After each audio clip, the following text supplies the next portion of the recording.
Partons maintenant au théâtre de l'Atelier où nous pouvons découvrir Monsieur X, un théâtre sans parole, mais avec un grand monsieur, j'ai nommé Pierre Richard. Sous la houlette de Mathilde Amet, décidément amatrice de théâtre sans parole après Open Space et Le Banquet, Pierre Richard incarne un drôle de bonhomme qui vit tout seul dans son appartement.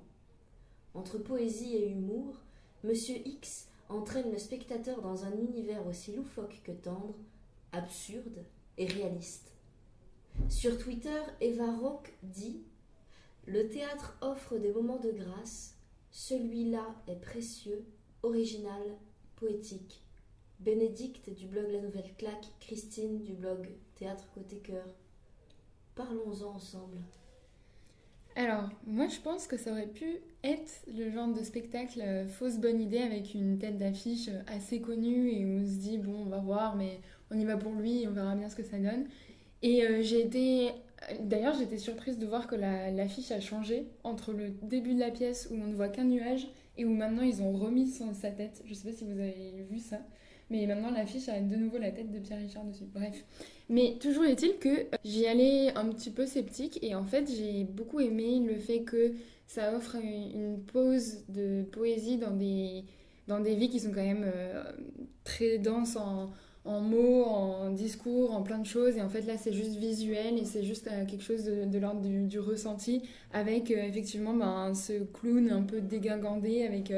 un look ringard et qui est là juste sur scène à interagir avec des objets et avec un imaginaire en fait. Ça c'était vraiment assez précieux d'avoir des choses d'une salle en fait qui commence à se mettre à vivre. On a des courriers qui pleurent, on a des théières des frigos qui se remplissent, plein de choses en fait qui se passent et qui interagissent avec ce grand monsieur et cet être un peu seul, mais qui finalement nous dit que ce qu'on prend pour de la solitude peut être quelque chose de beaucoup plus doux, en fait, et beaucoup plus habité. Et du coup, je pense que ça rassure... Enfin, il y a quelque chose de rassurant et d'assez poétique, quoi.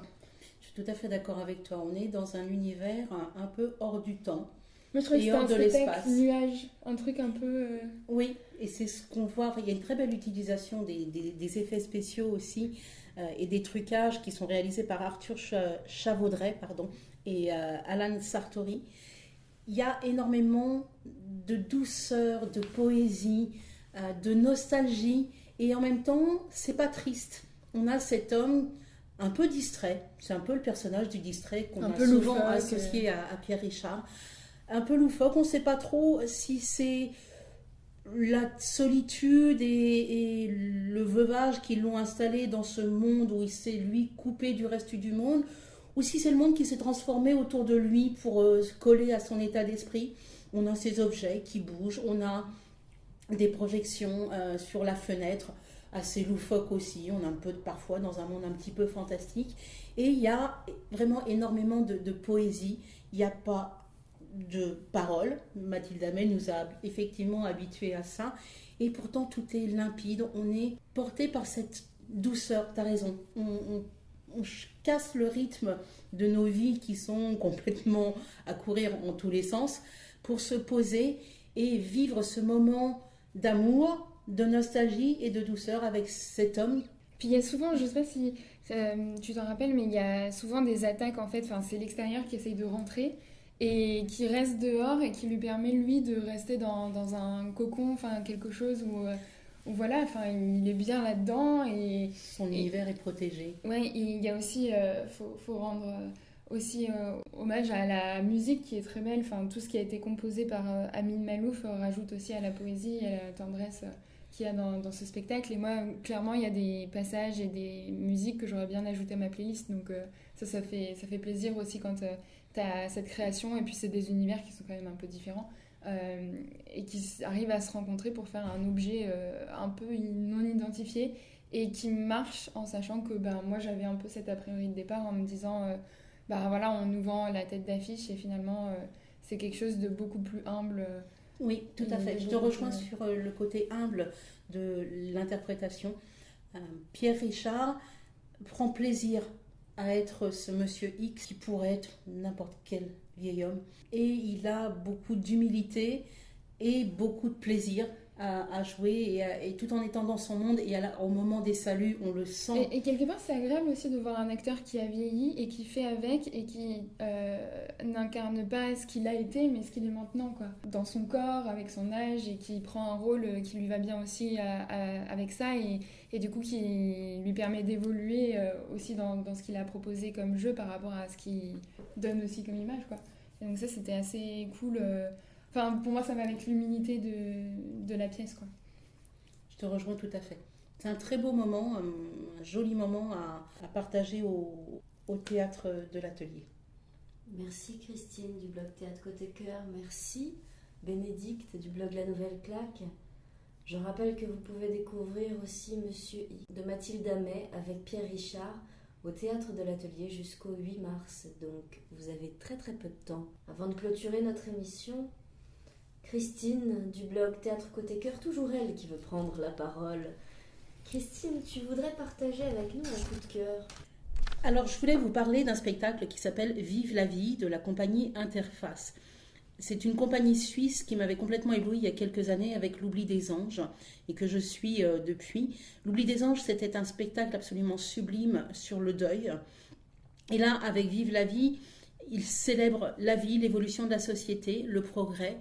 La marque de fabrique de la compagnie Interface, c'est de mêler la danse, le théâtre et le chant. Et cette fois-ci, il y a même une petite touche de magie et d'illusion qui est rajoutée avec un artiste dont je n'ai pas noté le nom et j'en suis désolée pour lui, mais qui est absolument bluffant de technique et de maîtrise de son art. Le spectacle relate les transformations de la vie familiale et du monde du travail de 1900 à aujourd'hui. C'est un spectacle qui est plein d'optimisme. On est ému par la puissance des voix, des chants, par la légèreté et la grâce de la danse, et notamment de Géraldine Lonfa qui réalise les chorégraphies. L'histoire est axée sur l'arrivée de la fée électricité dans les campagnes et comment elle a transformé le monde, la société et les gens. Et surtout, c'est une ode à la vie, à l'énergie vitale et à la force du rêve. Je vous invite vivement à vous laisser surprendre par cette compagnie qui sort des cadres classiques, qui transmet dans chacun de ses spectacles des émotions très fortes. Vive la vie, ça se joue au Théâtre de la Gaîté du samedi au mercredi à 19h et c'est jusqu'au 30 avril 2020. Merci Christine du blog Théâtre.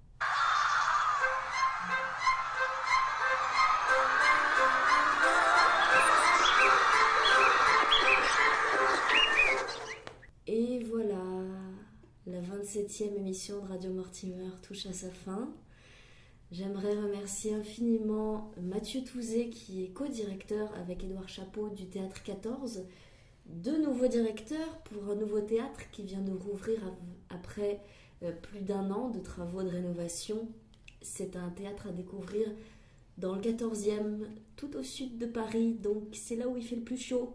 Donc venez découvrir cet endroit, nouvelle déco, nouvelle programmation. Et justement, je voudrais vous toucher deux mots de cette nouvelle programmation. Depuis le 3 mars, vous pouvez découvrir la pièce Le Quai de Ouistreham de Florence Aubenas, mise en scène par Louise Vigneault. C'est avec Magali Bonnat et avec la voix de Louise Vigneault. C'est à découvrir jusqu'au 14 mars, donc l'exploitation est très courte, mais venez découvrir cette pièce. Ça se joue les mardis, mercredis et vendredis à 20h, les jeudis à 19h et les samedis à 16h au Théâtre 14. Et je voudrais vous parler également très rapidement de La 7e vie de Patti Smith. Ça, c'est à partir du 24 mars. C'est d'après un roman et une pièce radiophonique de Claudine Galéa. C'est mis en scène par Benoît Bradel. C'est avec Marie-Sophie Ferdan, Thomas Fernier et Seb Martel.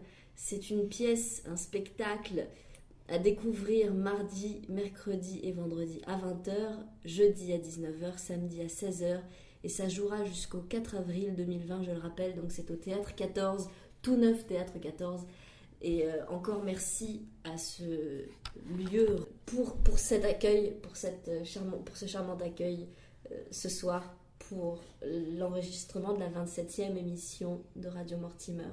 Et évidemment, je voudrais remercier Bénédicte du blog La Nouvelle Claque, Yann du blog Le Galopin, Christine du blog Le Théâtre Côté Cœur, Hélène alias Le Quatrième Mur et Ilona du blog Ilonartitude pour avoir chroniqué ces pièces ce soir. On se donne rendez-vous le 9 avril prochain pour notre 28e émission de Radio Mortimer. D'ici là, retrouvez-nous sur notre chaîne YouTube Radio Mortimer, sur nos fils Twitter et Facebook et sur notre compte Instagram. D'ici là, nous espérons que le coronavirus ne vous empêchera pas d'aller au théâtre, au cirque, à l'opéra. Prenez soin de vous, portez-vous bien. Et pour que vive le spectacle vivant, allez, sortez et allez rire et pleurer sur les fauteuils rouges ou bleus des théâtres de Paris et au-delà. Au revoir. Au revoir. Au revoir. Et merci à Mélina pour l'animation. Merci, Au revoir. Mélina.